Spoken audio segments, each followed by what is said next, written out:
I heard something out of the ordinary in the woods by Winma Ben. My parents live in a pretty rural area, and I'm currently staying with them for the summer, sleeping in my old bedroom. The room is on the first floor near the back side of the house, which is nice because it gives me a view of the woods, something I don't from the window of my college dorm.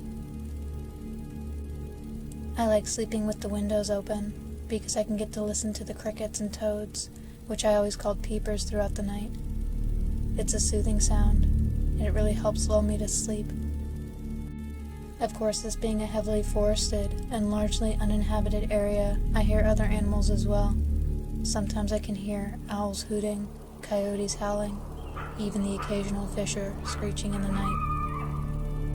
The most unnerving animal noise to me, as a kid at least, are the deer. Not because the deer are particularly vocal, but because they come closer to the house than any other animal, and often I can hear their footsteps, cracking dry twigs in the woods less than 50 feet from my window.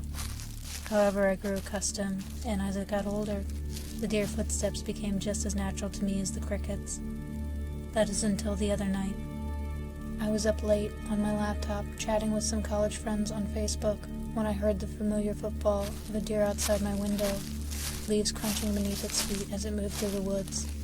I was in the middle of typing a joke about how my friends, city boys mostly, would be shitting their pants if they tried to sleep at night up here, when I heard something my ears weren't accustomed to.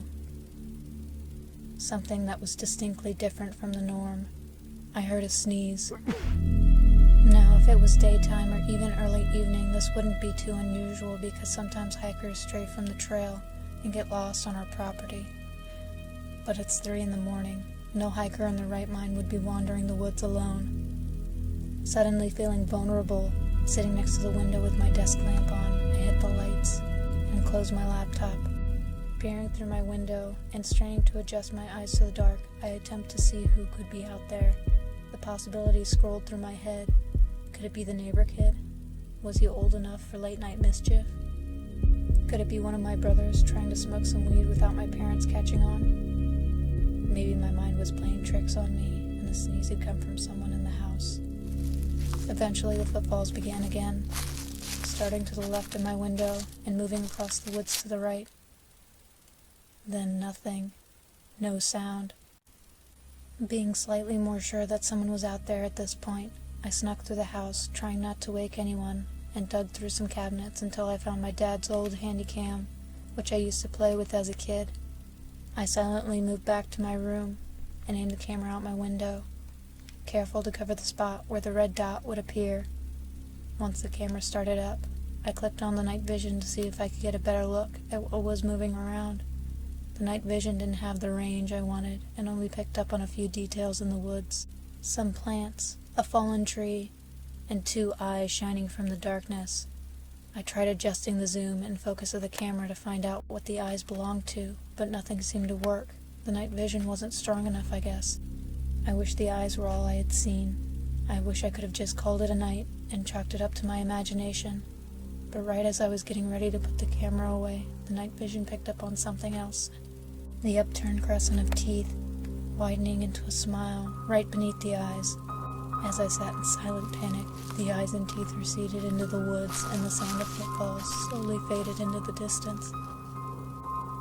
The next morning I checked the spot where the sounds had come from, as well as where I had seen the eyes, but I found nothing aside for some broken twigs here and there, or whoever had been out in the woods and walked. I tried following some sort of trail, but the undergrowth became too thick and I lost my sense of where the footsteps might have gone. I was ready to chalk it up to some prankster trying to scare me until this morning, when I walked down the driveway to pick up the mail. Sitting on top of the mailbox in a plain, unmarked envelope was a picture, printed on paper, of me, sitting at my computer, followed by another picture of my front door, another of the inside of my house, and finally of me, asleep in my bed. I don't know what to do. I don't know how this person is getting in my house, and I don't know who to tell about this. One thing for certain, this isn't a prank, because beneath the final picture, written in sloppy chicken scratch, was a single sentence. "You shouldn't have looked."